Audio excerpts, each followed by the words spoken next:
Naku, nagpakalat na pala ng wanted poster kay Kibuloy at kanyang kasamahan, ang Regional Director ng Philippine National Police sa Region 11, Davao Region. Ibig sabihin yan, sa katauhan po ni Brigadier General Nicolas Torre II, kung di ako kakamali, II yan.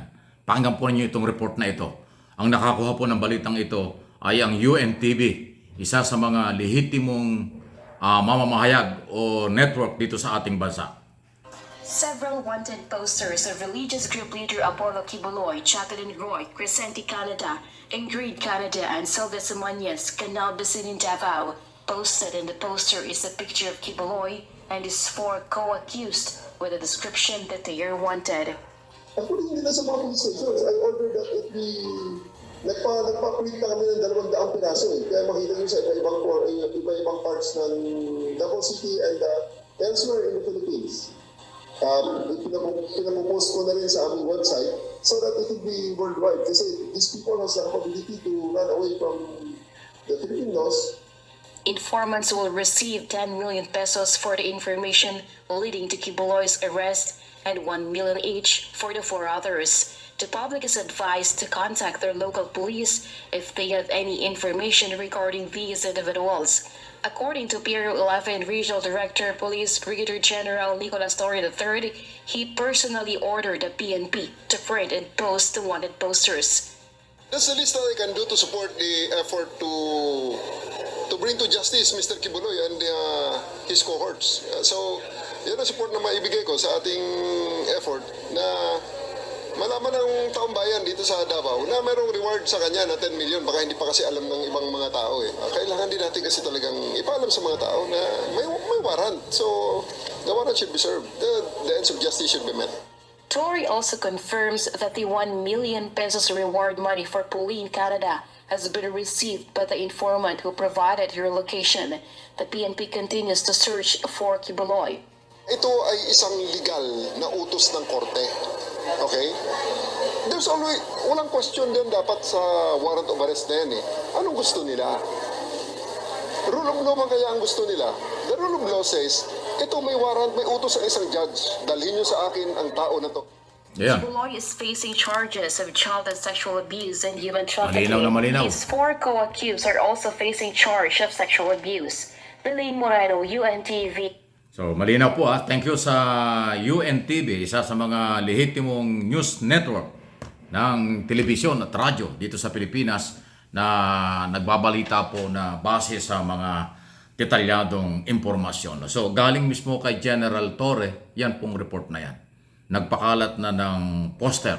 So, kung makakakita kayo dyan sa Region 11 na mga poster na ganyan, ay bahagi yan ng kanilang patuloy na paghahanap. Alam nyo, kung yung magugunita, bilang dagdag na impormasyon, kinu-question na po ng Senado ang kakayanan ng NBI at ng pulis sa paghahanap sa mga may warrant of arrest na bakit tumatagal at hindi nahuhuli ng mga otoridad.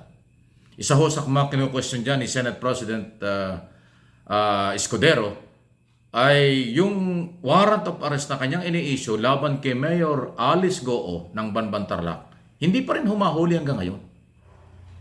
Kaya sabi niya, kayahiya at mahina at kayahiya ang galawan ng mga otoridad.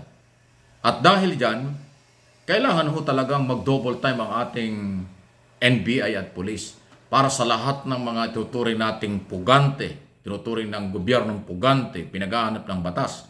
Dahil may court order, mayroong Senate arrest warrant na ini-issue, ay talaga hong napupukpok ngayon ang ating mga otoridad. Isa ho sa mga issue na dapat talagang ipakita na ng ating NBI at police ang kailang galing kung paano humuli dito ho sa mga tinuturing nilang mga puganti na sa anumang mga iba't ibang kaso. Hindi lang yung grupo ni Kibuloy, kung hindi yung iba pa, nandiyan si Bantag na hindi pa rin ho malinaw kung nasa saan, at iba pang mga wanted or pinaghahanap ng batas. Kasi alam niyo bakit? Yung pong budget ng Executive Department kasama ang Law Enforcement Agency, Intelligence Community ay isinumiti na ng Malacanang sa Kongreso. sa Senado, sa Kongreso at patungo ng Senado. At dyan hihimayin ang ating mga mababatas, yung mga budget na ito. At pag hindi po nasiyahan ang mga mababatas, both Congress and Senate, sa performance ng law enforcement agency sa pagpapatupad ng mga court order or warrant na ini-issue ng Senado at Kongreso, abay may problema kayo. Kasi yung budget pwedeng ipitin, pwedeng bawasan, pwedeng ma-delay ang pag-approve. Paano kaya gagalaw kung walang budget?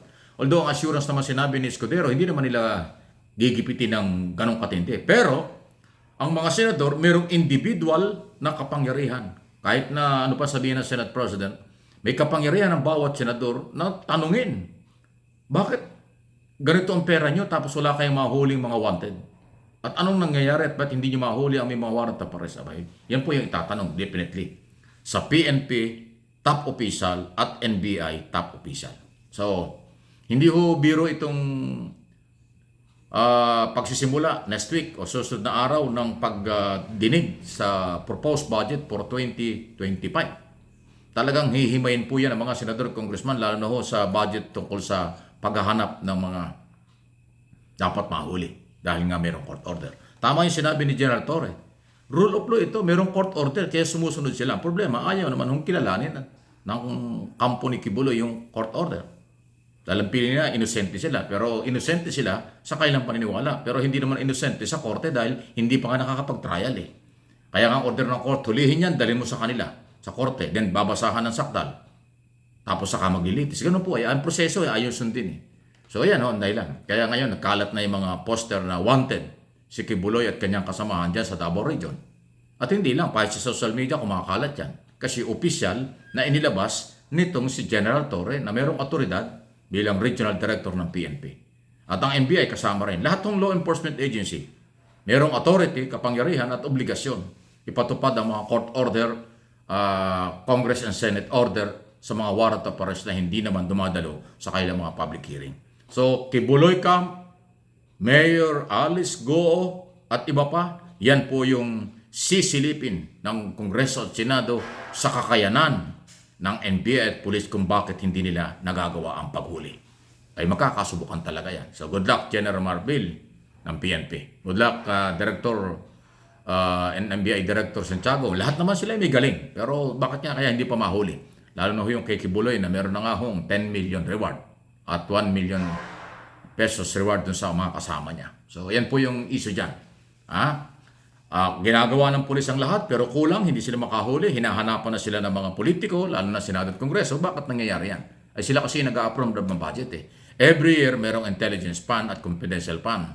And every year, tumataas ang pondo nila, budget nila para sa kailang trabaho. Pero hindi masaya sa ngayon ang mga otoridad sa Kongreso at Senado at kahit ang mga sibilyan na pinanggagalingan ng perang pinag-usapang ito. Kasi wala pa akong nahuhuling malalaki. Bakit nga ba? So, ganun pa man, huwag kayong mawala ng pag-asa. Tulungan pa rin. Nandyan pa rin ang mga reward money para makatulong sa paghahanap sa mga dapat ay bumagsak sa kamay ng batas.